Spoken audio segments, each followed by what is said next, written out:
आप देख रहे हैं Inspiro India news network IINN 24। Sir, अभी आपने देखा होगा कांग्रेस और कांग्रेस के कार्यकर्ता जो है बहुत ज़्यादा एक्टिव हो गए हैं। पिछले कई सालों में आपने नहीं देखा होगा ऐसा। एक के बाद एक रोज़ाना एक नई घोषणा हो रही है इसके, तो बीजेपी के को चुनौती है एक तरीके से। मैं तो मान रहा हूँ कि कांग्रेस तो जिस समय सरकार बनी तब से एक्टिव हो, एक्टिव सत्ता को बचाने में एक्टिव है। अच्छा होता 4 साल तक, 4.5 साल तक थोड़ी जनता की सुध लेते और जनता के कामों की चिंता करते। जिन चुनाव के समय जिन घोषणाओं को उन्होंने किया था उनको पूरा करने में एक्टिव होते तो हम भी उसको अप्रिशिएट करते। आज याद करिए, उन्होंने किसानों की कर्ज माफ़ी की बात की, एक का कर्ज माफ़ी नहीं किया, कुल करने की बात हुई। और अब विधानसभा के पटल पर हम तो बोलते ही थे जमीन कुल हो रही है, खुद सरकार ने जवाब पेश किया है। 19,000 से अधिक किसानों की आज ज़मीन कुर्क होने काम हुआ। लगभग 17 जवानों को, किसानों को अपनी आत्महत्या करनी पड़ी। उन्होंने कहा था रोजगार के अवसर करेंगे और बेरोजगारी भत्ता देंगे, एक को भी बेरोजगारी भत्ता नहीं था।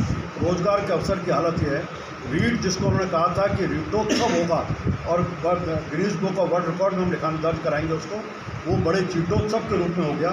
19 परीक्षाएं अब तक इस सरकार ने की हैं और 19 के 19 रद्द हो गई और सारे के सारे नकल माफिया के बैठ चढ़ी। कहीं ना कहीं इसके ऊपर पूरा सरकार का संरक्षण है। आज हालत ये है इन परीक्षाओं की कि देश में कई बार, मैं अभी हरियाणा होकर आया, लोग कहते हैं कि हमारे परीक्षा व्यवस्थित होंगे, लेकिन राजस्थान में कोई अगर लड़की परीक्षा देने जाती है तो अंकों के आधार पर वो प्रार्थना करती है मेरा पति कैसा भी हो लेकिन ससुरा अच्छा होना चाहिए। अगर ससुरा अच्छा होगा तो मेरे भाइयों तक को नौकरी मिल जाएगी। इस प्रकार का जाल पूरी तरह सक्रिय होते थे विषयों को लेकर के, आमतों के लिए होता। हमने सक्रियता देखी तो आपस में कुर्सी का संघर्ष देखा है। एक व्यक्ति बने रहना चाहता है, दूसरा हटाना चाहता है, ये संघर्ष देखा है। सुनील जी, ये बात बताएं कि गुलाब जी ने यहाँ पर बहुत लंबे समय तक पूरे संभाग की राजनीति को चलाया।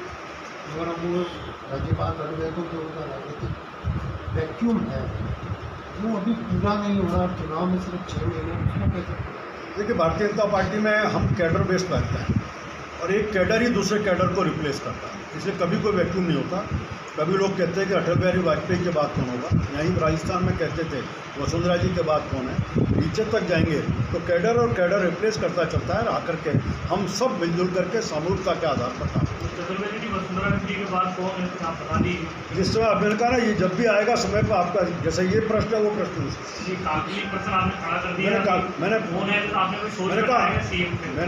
प्रश्न ये कहा है कि हम कैडर बेस्ड ऑर्गेनाइजेशन और कैडर में कभी वैक्यूम नहीं होता, कैडर में कभी वैक्यूम नहीं आएगा। मतलब पार्टी के जो लोग हैं, जो आपके पार्टी के ही लोग मान रहे हैं कि यहाँ पे वैक्यूम आ गया है, आपका कहना है कि कोई वैक्यूम नहीं है। मैंने आपको उदाहरण दिए, उसके आधार पर देश में कभी वैक्यूम नहीं रहता और आज भी भारतीय जनता पार्टी में। तो ये वैक्यूम कौन खड़ा कर रहा है? कांग्रेस खड़ी कर रही है क्या? कोई कांग्रेस को तो हम चुनौती देने में पार्टी कार्यकर्ता तैयार है। पार्टी के उदयपुर में भी कार्यकर्ताओं की लंबी श्रृंखला है, इसलिए पार्टी जिसको भी तय करेगी सब मिलजुल कर मिलता काम करें। एक बयान आया है गजेंद्र सिंह जी का, वायरल हुआ है, वो कह रहे हैं आप राज ला दीजिए राजेंद्र राठौड़ जी का, 46,000 करोड़ रुपये दे दूँगा TRCP के। तो क्या तय कर दिया कि पार्टी ने राजेंद्र राठौड़ जी के नेतृत्व में चुनाव होगा? गजेंद्र जी को पार्टी ने अधिकृत नहीं किया है कि पार्टी के मुख्यमंत्री के उम्मीदवार को। और मुझे लगता है कि कई बार जो गॉसिप्स की हल्के फुल्के लाइट मोड में बातें चलती हैं वो वायरल हुई है, तो गंभीरता से कहीं उन्होंने कोई प्रयास नहीं जारी किया। ठीक है सर। ये विधानसभा का चुनाव किसके नेतृत्व में लड़ा जाएगा ऐसा, क्योंकि आप प्रदेश के हैं तो कुछ पार्टी के कई लोग लगातार कह चुके हैं, पार्टी के राष्ट्रीय अध्यक्ष जी भी, पार्टी के बड़े नेता भी बात कर चुके हैं। जिस दिन पार्लियामेंट्री बोर्ड तय करे बताएंगे। अभी तक कमल के फूल के निशान के ऊपर सब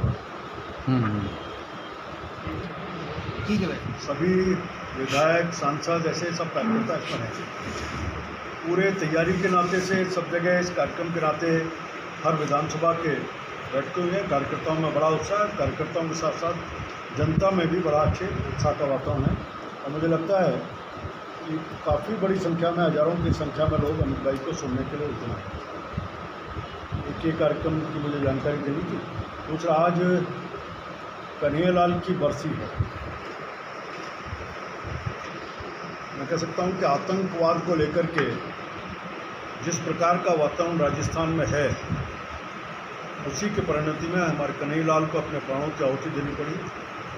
और केवल एक विषय नहीं, अगर जिस प्रकार की राजस्थान में सरकार चल रही है उसकी शुरुआत हम कहें तो कोटा में PFI को रैली निकालने की अनुमति देकर के उन्होंने इस बात का संदेश दिया कि इस प्रकार की आतंकवाद को बढ़ावा देने वाले जो संगठन हैं उन संगठनों के साथ सरकार की किस प्रकार की नीति है, और इसी का परिणाम है कि कहीं कन्हैयालाल की मृत्यु की विषय आती है, कहीं इसी प्रकार बिरसा जी की मूर्ति के ऊपर एक वर्ग विशेष को रोक कर झंडा लगाते हैं और फिर रात भर उत्पात करने का काम होता है। इसी में कहीं रामनवमी का जुलूस जब करौली में निकलता है तो पुलिस खुद अपनी FIR में कहती है कि पूरा जुलूस शांतिपूर्ण था, किसी प्रकार उत्तेजना के वातावरण नहीं थे, कोई नारेबाजी नहीं थी। गली में घुसते ही एक वर्ग विशेष के समाज स्थल के ऊपर से पथराव शुरू हुआ और पुलिस के बाद में सरकार ने उस सबको दबाने का इस प्रकार प्रयास किया।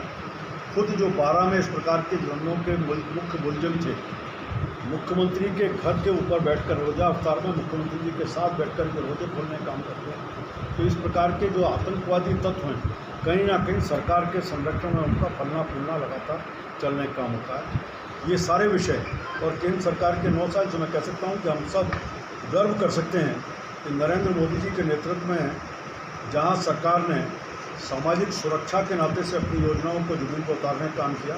कह सकते हैं कि कहीं शौचालय की शुरुआत से करने के बाद फिर एक पूरा आधारभूत ढांचा खड़ा करने का विषय होगा, जनधन खाते खोल। Thank you. एक जानकारी में एक जानकारी और दे दूँ। गई बैठक में अपना एक प्रश्न आया था भूमि विकास बैंक का। आज आप भी अभी 5 बजे का समय निकलेंगे, इसकी वास्तविक स्थिति सामने आएगी। एक भी लघुत्तर निकाय का चुनाव प्रत्याशी संचालक मंडल सदस्य के योग्य नहीं है, ऐसी गहलोत सरकार की चुनाव प्रक्रिया। क्योंकि हमने कोर्ट के आदेश से बोर्ड को भंग किया, हम बोर्ड में स्टे लाए, तो उसको अयोग्य करने के लिए और बोर्ड हटाने के लिए आज जो निर्वाचन के फार्म भरे गए हैं, अभी 5 बजे अधिकृत सूचना आएगी। समस्त निर्वाचन के जो नामांकन पत्र हैं वो रद्द हैं, क्योंकि 8 साल में एक भी लोन नहीं होना, एक भी सदस्य नहीं बनना, ये सहकारिता का गला घोटने का जो अलोकतांत्रिक काम हुआ है उसके परिणाम आज सामने आपको दिखेगा। और राज्य में आधी ऊपर भूमि विकास बैंकों में आज यही परिणाम आने